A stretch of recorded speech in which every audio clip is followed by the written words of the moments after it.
Hello दोस्तों, कैसे हैं आप सभी। उम्मीद है आप सभी बहुत ही अच्छे होंगे। तो विद्युत आवेश तथा क्षेत्र का ये दूसरा पार्ट है जो क्लास 12th के रिवीजन के हमने बैच चालू किया है। ठीक है, तो इसमें आज हम लोग देखने वाले हैं, ये दूसरे पार्ट में आज हम देखेंगे कि विद्युत क्षेत्र क्या होता है, और उसके बाद देखेंगे विद्युत क्षेत्र की तीव्रता। उसके बाद हम देखेंगे अच्छे स्थिति पर विद्युत क्षेत्र की तीव्रता की गणना करेंगे। उसके बाद निरक्षीय स्थिति पर विद्युत क्षेत्र की तीव्रता की गणना करेंगे। ये आज 4 टॉपिक हम क्लियर करने वाले हैं। परंतु ये आपको मैं बता दूं, इस 4 टॉपिक में से 3 टॉपिक बार बार बोर्ड एग्जाम में पूछे जाते हैं। ठीक है, बार बार बोर्ड एग्जाम में पूछे जाते हैं। तो इस टॉपिक को अच्छे से यहाँ पे बताया जाएगा और उसका डिफिनीशन होगा, डिफिनीशन अभी लिखवाया जाएगा। उसके बाद आपको प्रूफ कराया जाएगा, सिद्ध कराया जाएगा उस सूत्र को। ठीक है, तो आप इस वीडियो में बने रहिए, आपको बहुत अच्छे से समझ में आएगा। तो चलिए हम देखते हैं। सबसे पहले थोड़ी सी बात बेसिक कर लें कि सबसे पहली बात हम बेसिक कर लें कि विद्युत क्षेत्र है क्या। ठीक है, विद्युत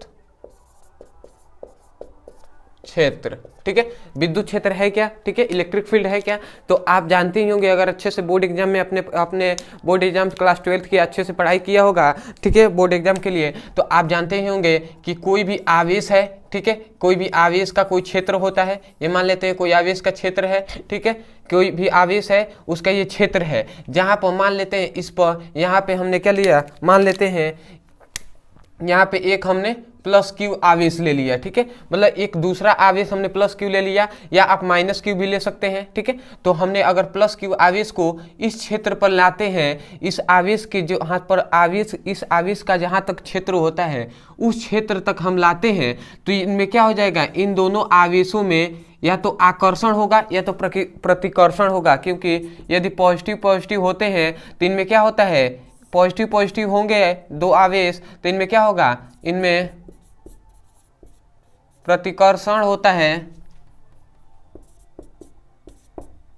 और अगर दो माइनस और प्लस होंगे तो इन दोनों के बीच क्या होगा, आकर्षण होगा। ठीक है, आप जानते ही होंगे कि अगर पॉजिटिव पॉजिटिव होंगे मतलब सामान्य आवेश होंगे तो उनमें क्या होता है, प्रतिकर्षण, और अगर अलग अलग आवेश होंगे तो उनमें क्या होता है, आकर्षण होता है। तो ये बताइए, अगर सामान्य आवेश हैं तो इनमें आकर्षण या प्रतिकर्षण बल काम करेगा। ठीक है, मतलब आकर्षण या प्रतिकर्षण होगा। ठीक है, तो इससे ये पता चलता है कि अगर किसी आवेशों के वह क्षेत्र जिसमें किसी दूसरे आवेश को लाते हैं तो आकर्षण या प्रतिकर्षण बल का अनुभव होता है, वही क्षेत्र ही क्या कहलाता है, विद्युत क्षेत्र कहलाता है। ठीक है, तो आप क्या कहेंगे, किसी आवेशों के चारों ओर का वह क्षेत्र, ये क्या है, क्षेत्र है। ठीक है, देखिए यही से आपको बोलना भी है। ठीक है, यहीं से बोलना है, तो क्या कहेंगे, किसी आवेशों के चारों ओर का वह क्षेत्र जिसमें किसी दूसरे आवेश को लाने पर क्या होता है, आकर्षण या प्रतिकर्षण का अनुभव होता है। कोई जरूरी नहीं है कि यहाँ पे प्लस आवेश लें, आप माइनस आवेश लेंगे तो क्या होगा, आकर्षण होगा, और प्लस यहाँ पे ले लिए हैं तो इन दोनों के बीच क्या होगा, प्रतिकर्षण होगा। तो यही कहा जा रहा है, किसी आवेशों के चारों ओर का वह क्षेत्र जहाँ पर किसी अन्य आवेश को लेने पर आकर्षण, प्रतिकर्षण या आकर्षण बल का अनुभव होता है, उस क्षेत्र को हम क्या कहते हैं, विद्युत क्षेत्र कहते हैं। ठीक है, एक बार और सुनिए। ठीक है, एक बार और सुनिए, किसी आवेशों के चारों ओर का वह क्षेत्र जिसमें किसी अन्य आवेश को लेने पर, ये क्या है, अन्य आवेश है। ठीक है, फिगर के माध्यम से आप समझिए और डिफिनेशन को याद रखिए। ठीक है, किसी आवेशों के चारों ओर का वह क्षेत्र जिसमें किसी अन्य आवेश को लाने पर आकर्षण या प्रतिकर्षण बल का अनुभव होता है, उस क्षेत्र को ही हम क्या कहते हैं, विद्युत क्षेत्र कहते हैं। उसी क्षेत्र को क्या कहते हैं, उस क्षेत्र को ही विद्युत क्षेत्र कहते हैं। ठीक है, तो आपको उम्मीद है अच्छे से समझ में आ गया होगा, या एक बार और मैं आपको अंत तक बता दे रहा हूँ एक बार और, क्योंकि मैं चाहता हूँ कि आपको 90% यहीं पर क्लियर हो जाए और आपको याद होकर यहाँ से 4 टॉपिक पढ़े और चारों टॉपिक आपको याद हो जाए। ठीक है, तो एक बार और बताता हूँ, किसी आवेशों के चारों ओर का वह क्षेत्र जहां पर कोई अन्य आवेश को ले आने पर आकर्षण या प्रतिकर्षण बल का अनुभव होता है, तो उस क्षेत्र को ही हम विद्युत क्षेत्र कहते हैं। ठीक है, तो ये आप लिख सकते हैं। ठीक है, चलिए मैं लिख दे रहा हूं इसका डिफिनीशन। ठीक है, उसके बाद तो इस फिगर को आप नोट कर सकते हैं याद करने के लिए। ठीक है, मैं इसको मिटा दे रहा हूं। ठीक है,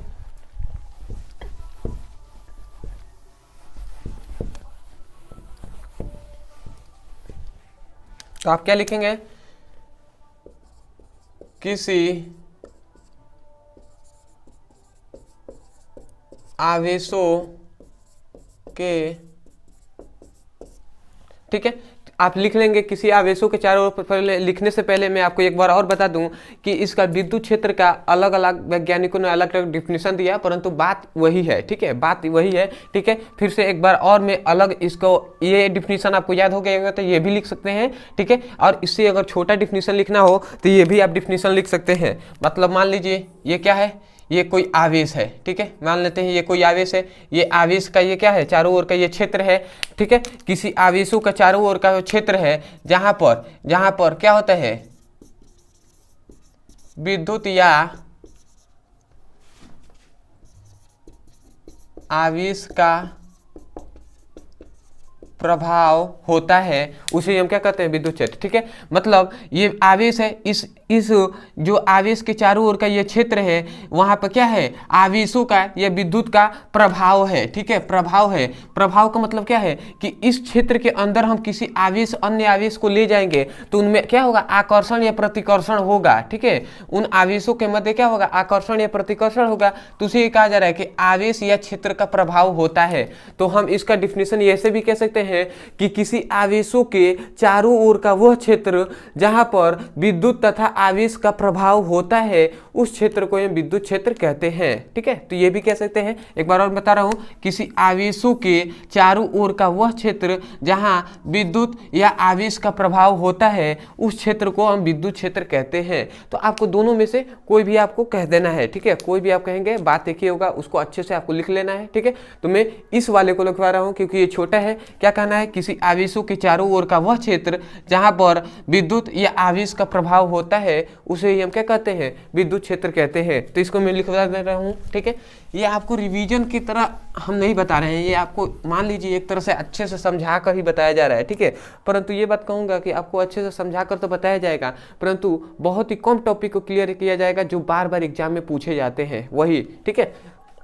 तो अब क्या कहा जा रहा है, किसी आवेशों के चारों ओर का वह क्षेत्र जहां पर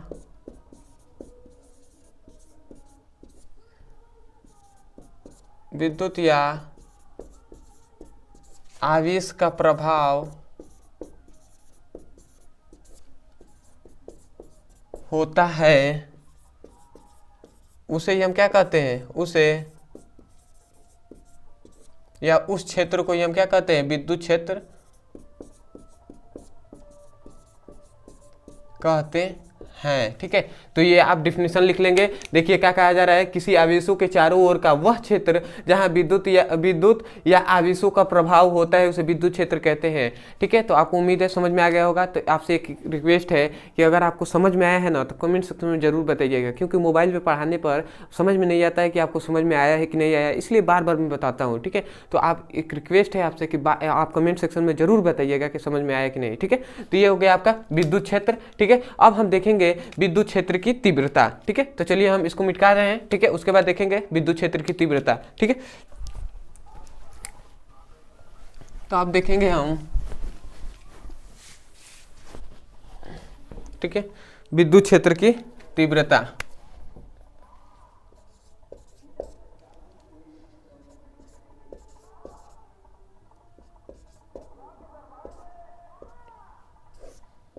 ठीक है। तो हम देख लेंगे विद्युत क्षेत्र की तीव्रता। ये तीव्रता आप ऐसे लिख लीजिएगा, ठीक है।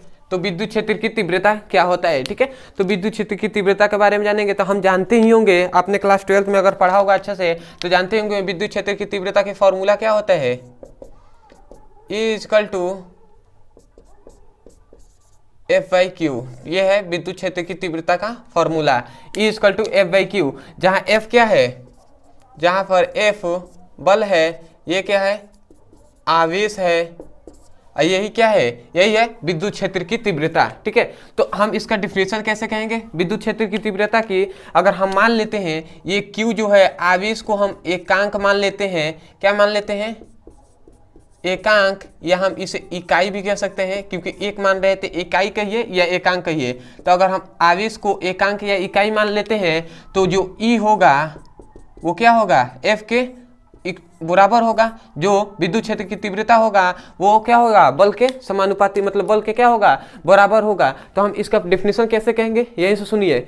एकांक आवेश पर लगने वाला बल विद्युत क्षेत्र की तीव्रता कहलाता है। समझ में आया। हाँ, अगर हम Q को एकांक ले लेते हैं, ठीक है, एकांक, हम Q को एकांक या इकाई ले लेते हैं तो वहां पे क्या होगा, बल जो होगा उस पर, उसी को क्या कहेंगे, विद्युत क्षेत्र की तीव्रता कहेंगे। तो क्या कहेंगे कि एकांक आवेश पर, ठीक है, एकांक आवेश पर लगने वाला बल विद्युत क्षेत्र की तीव्रता कहलाता है। ठीक है, तो उम्मीद है आपको समझ में आ गया होगा। एक बार और बता रहा हूँ, ठीक है, क्योंकि मुझे नहीं लग रहा है कि आपको कितना नहीं समझ में आया है कि नहीं, क्योंकि पता नहीं चल पाता है ना, आप ऑनलाइन में, यही तो दिक्कत है। ठीक है, तो आपको एक बार और बता रहा हूँ, एकांक आवेश पर, ये आवेश है तो इकाई लिया गया है, तो इसलिए कहा जा रहा है एकांक आवेश पर लगने वाला बल विद्युत क्षेत्र की तीव्रता कहलाता है। ठीक है, तो विद्युत क्षेत्र की तीव्रता का भी दो फॉर्मूला है। ठीक है, तो दो फॉर्मूला भी है और दो क्या है, इसका दो डिफिनीशन भी है। अब दोनों में से कोई कहेंगे, बात वही है। ठीक है, तो एक और इसका फॉर्मूला होता है, ठीक है, एक और फॉर्मूला होता है।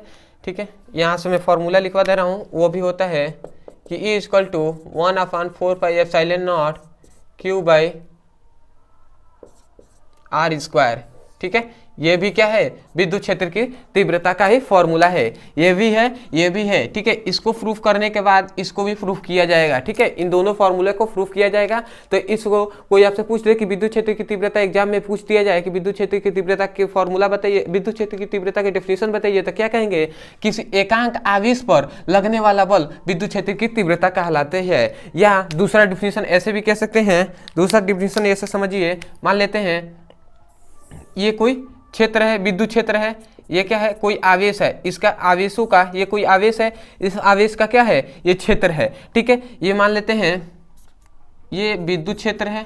ठीक है, विद्युत क्षेत्र है, अब विद्युत क्षेत्र में कोई आवेश है। ठीक है, और हमने एक और आवेश ले लिया जिसे हम परीक्षण आवेश कहते हैं, परीक्षण आवेश। ठीक है, ये हम क्या एक मान लेते हैं परीक्षण आवेश है। ठीक है, मतलब कोई विद्युत क्षेत्र है, पहले याद रखेंगे, कोई विद्युत क्षेत्र है, इसमें क्या है, इसमें प्लस Q आवेश उपस्थित है। उसके बाद हम इसी विद्युत क्षेत्र में एक परीक्षण आवेश लेते हैं, और परीक्षण आवेश क्या होता है, पॉजिटिव होता है, आपको पता होना चाहिए।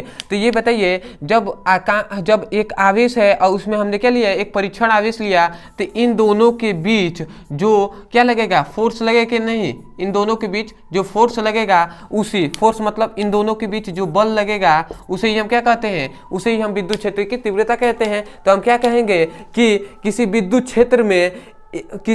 क्षेत्र में आवेश तथा परीक्षण आवेश, ठीक है, ये क्या है, आवेश है, ये परीक्षण आवेश है। तो हम क्या कहेंगे, किसी विद्युत क्षेत्र में आवेश तथा परीक्षण आवेश के मध्य लगने वाला जो बल होता है उसे हम विद्युत क्षेत्र की तीव्रता कहते हैं। तो ये दूसरा डिफिनेशन भी कह सकते हैं ऐसे भी कि किसी विद्युत क्षेत्र में आवेश तथा परीक्षण आवेश के मध्य लगने वाला बल क्या कहलाता है, विद्युत क्षेत्र की तीव्रता कहलाता है। ठीक है, तो ऐसे भी कह सकते हैं। ये छोटा डिफिनेशन है, आप इसको याद रखिए, इसको समझने के लिए बस याद रखिए कि कोई विद्युत क्षेत्र है, उसमें क्या है, एक आवेश है, एक हमने परीक्षण आवेश ले लिया, तो इन दोनों के बीच जो बल लगेगा उसे हम विद्युत क्षेत्र की तीव्रता कहेंगे। ठीक है, यहाँ से भी आप कह सकते हैं कि एकांक हम ले लिया Q का, तो एकांक आवेश पर लगने वाला बल विद्युत क्षेत्र की तीव्रता कहलाता है। तो ये हो गया आपका डिफिनेशन। चलिए मैं इसका डिफिनेशन लिखवा दे रहा हूँ, उसके बाद इस फॉर्मूले को, हम दोनों फॉर्मूले को प्रूफ करेंगे। ठीक है, तो आप इसको स्क्रीनशॉट ले सकते हैं, यहीं से आपको याद करना है। ठीक है, रट के नहीं जाना है भाई, हम यही कह रहे हैं, आपको रट के नहीं जाना है। ठीक है, आप इसको प्रैक्टिकली आपको समझना है ना, फिगर से समझिए या सूत्र से समझिए, अच्छे से तो आपको समझाया जा ही रहा है। ठीक है, और रिवीजन का बैच है तो आपको भले ही टाइम लगे, परंतु मैं आपको कर रहा हूँ 4 टॉपिक समझिए इंपॉर्टेंट और उसे आप क्लियर कर लीजिए, यहीं पे क्लियर कर लीजिए। और कापी पेन लेकर ही बैठिए ना, कापी पेन लेकर बैठेंगे तो आपको बहुत फायदा होगा। ठीक है, आप अपने, मैं यहाँ पे बोल रहा हूँ, आप तुरंत उसको ही क्या कर लीजिए, डिफिनेशन लिख लीजिए। आप इसे लिखेंगे तो आपको प्रैक्टिस होगा, आप खुद ही नोट्स बनाना सीख लेंगे। ठीक है, मैं फिर भी लिखवाऊंगा, मैं ऐसा नहीं है कि आपको डिफिनेशन नहीं लिखवाऊंगा, डिफिनेशन तो लिखवाऊंगा। ठीक है, पर भी आपको अगर नोट्स बनाना सीखना है, अगर आपको अपने आप पर निर्भर होना है, तो आप क्या कीजिए, आप स्वयं ही क्या कीजिए, डिफिनेशन को जब बताया जा रहा है तो आप वीडियो पॉज करके आप लिख सकते हैं, ठीक है। और आपसे रिक्वेस्ट है कि अगर पहले ये जो दूसरा पार्ट है, इसका पहला पार्ट आपने नहीं देखा है तो आपको डिस्क्रिप्शन में लिंक दे दिया जाएगा प्लेलिस्ट का, ठीक है, प्लेलिस्ट का लिंक दे दिया जाएगा कि जो क्लास 12 रिवीजन का जो प्लेलिस्ट है उसका दे दिया जाएगा। उसमें एक वीडियो पढ़ाया गया है, उसके बाद ये वीडियो है, ठीक है। तो उसको वीडियो को वहाँ पे लिंक मिल जाएगा, आप वहाँ से जाकर पढ़ सकते हैं, ठीक है। और इसी प्लेलिस्ट में आपको हर आगे भी वीडियो मिलता जाएगा, ठीक है। तो इस प्लेलिस्ट के अंदर ही डाला गया है, ठीक है। तो प्लेलिस्ट को टिपेंगे तो आपको जितने वीडियो प्रोवाइड कराया जाएगा वो सब है, यहाँ से आप जाकर एक एक करके पढ़ सकते हैं और अच्छे से अपने नोट्स बना सकते हैं। और बोर्ड एग्जाम से पहले आपको पूरा क्लियर यहाँ पे रिविजन करा दिया जाएगा और वहाँ से आप जाकर पढ़ सकते हैं, ठीक है। तो चलिए अब दोस्तों, और हाँ, एक और आपसे रिक्वेस्ट है कि अगर हमारे चैनल पर नए हैं ना तो चैनल को सब्सक्राइब कर लीजिएगा और वीडियो को भी लाइक कर दीजिएगा। परंतु आपसे एक और बात है कि अगर आपको समझ में आ रहा है तभी कीजिएगा, वरना मत कीजिएगा यार। क्योंकि मैं क्यों कहता हूँ ऐसे सब्सक्राइब करने के लिए, इसलिए कहा जाता है क्योंकि सब्सक्राइब कराने से तो यही फ़ायदा है ना। सब्सक्राइब क्यों कराया जाता है, जब आप वीडियो देखेंगे तो भी तो सब्सक्राइब करने का फ़ायदा है। सब्सक्राइब कर लिए, वीडियो को देखेंगे नहीं तो फ़ायदा नहीं है, ठीक है। तो आप सब्सक्राइब तभी कीजिए जब वीडियो को देखना है और आपको समझ में आ रहा होगा, तो आपको जाहिर सी बात है वीडियो देखने का इच्छा भी होगा और वीडियो देखेंगे भी, तो ठीक है, तभी सब्सक्राइब कीजिएगा जब समझ में आ रहा है तो, ठीक है। और मैं आपको बता दूँ कि आपको डिफिनीशन के लिए मैं बहुत ही अच्छे से समझाता हूँ। मुझे लगता है कि डिफिनीशन आपको बहुत अच्छे से यहाँ पे समझाया जाता है। और भी बहुत सारे टीचर हैं, ऐसा नहीं कह रहा हूँ, सभी टीचर अपने ही में अच्छे हैं, ठीक है। परंतु मैं भी सोच रहा हूँ, ठीक है, और कि मैं भी डिफिनीशन अच्छे से आपको बता देता हूँ फिगर के माध्यम से आपको समझा कर, ठीक है। तो आपको अगर कोई बात का बुरा लगा हो तो सॉरी, ठीक है, परंतु सही बात है ना। चलिए मैं आगे देखते हूँ, विद्युत क्षेत्र की तीव्रता का प्रूफ कराता हूँ, ठीक है। तो चलिए हम देखते हैं विद्युत क्षेत्र की तीव्रता का इस सूत्र और इस सूत्र का प्रूफ करेंगे, ठीक है। तो आपसे एग्जाम में पूछ दिया जाए विद्युत क्षेत्र की तीव्रता क्या है, सूत्र का निगमन कीजिए, ऐसे पूछ देता है, या सूत्र को सिद्ध कीजिए, ठीक है। तो हम पहले लिखेंगे, चलिए हमें एक एक करके लिख देता हूँ, ठीक है। वैसे आपको लिखना भी है बोर्ड एग्जाम में ऐसे ही, ठीक है। तो हम लिखेंगे, पहले तो लिखेंगे विद्युत क्षेत्र की तीव्रता का परिभाषा। तो क्या लिखेंगे कि एकांक आवेश पर लगने वाला बल विद्युत क्षेत्र की तीव्रता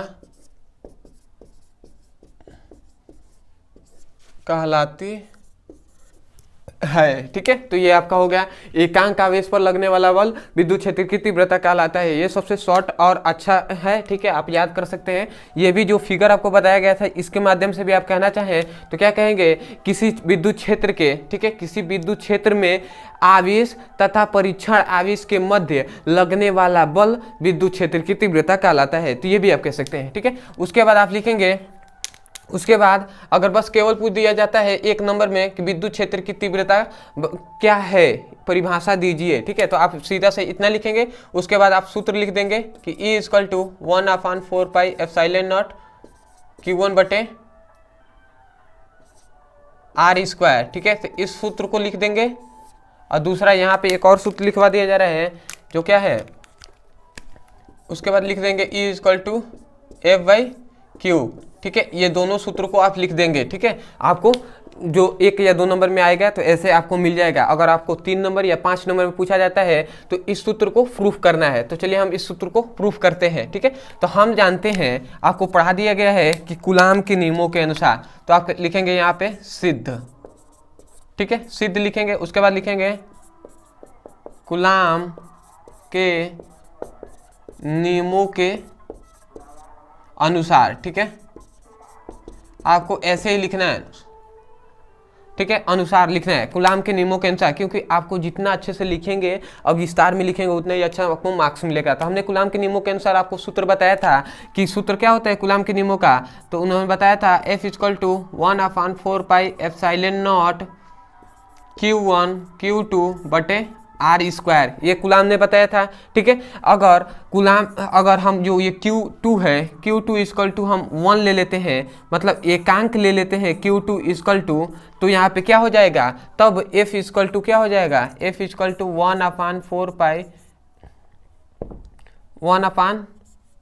1/4 एप्सिलॉन नॉट Q बटे आर स्क्वायर, ठीक है। तब ये हो जाएगा, ठीक है, ये हो जाएगा कि नहीं। जब Q2 इक्वल टू 1 ले लेते हैं, तब ये Q की जगह पर 1 आ गया, तो 1 इसमें गुणा कराएगा तो Q हो जाएगा। तो Q1 हम नहीं लिखेंगे क्योंकि Q2 हट गया, तो एक ही आवेश है तो Q लिखेंगे ना, तो Q लिख दिया, तो F equal to 1/4 epsilon nought Q बटे आर स्क्वायर हो गया, ठीक है। तो इसको आप समीकरण फर्स्ट ले लीजिए, ठीक है, समीकरण फर्स्ट ले लिए, ठीक है, या आप इसको कुछ मत लीजिए, ठीक है, कुछ मत लीजिए। अब यहाँ से लिखिए तब, ठीक है, तब आपको लिखना है तब, चलिए मैं यहाँ से लिख दे रहा हूँ तब, यहाँ पे लिखना है तब, ठीक है। तब हम जानते हैं, तब यहाँ पे लिखना है हम जानते हैं,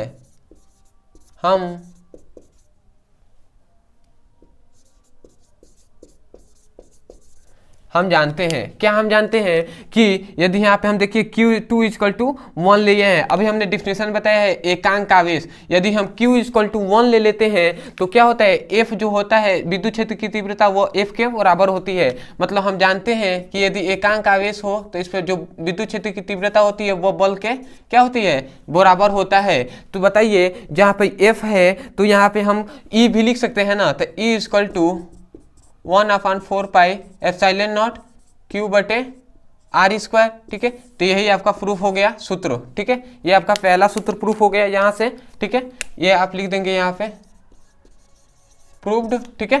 तो ये आपका पहला सूत्र प्रूफ हो गया। अब बताइए ये पहला सूत्र आपको प्रूफ हो गया यहाँ पे, ठीक है, क्योंकि हम जानते हैं F जो होता है विद्युत क्षेत्र की तीव्रता के इक्वल होता है। उसके बाद तब लिखेंगे तब दोनों पक्षों में, अब इसको प्रूफ करना है तो हम लिखेंगे दोनों पक्षों में, एक यह पक्ष है एक यह पक्ष है, इक्वल के जो बराबर के चिन्ह है, इधर एक पक्ष है या इधर एक पक्ष, तो हम लिखेंगे दोनों पक्षों में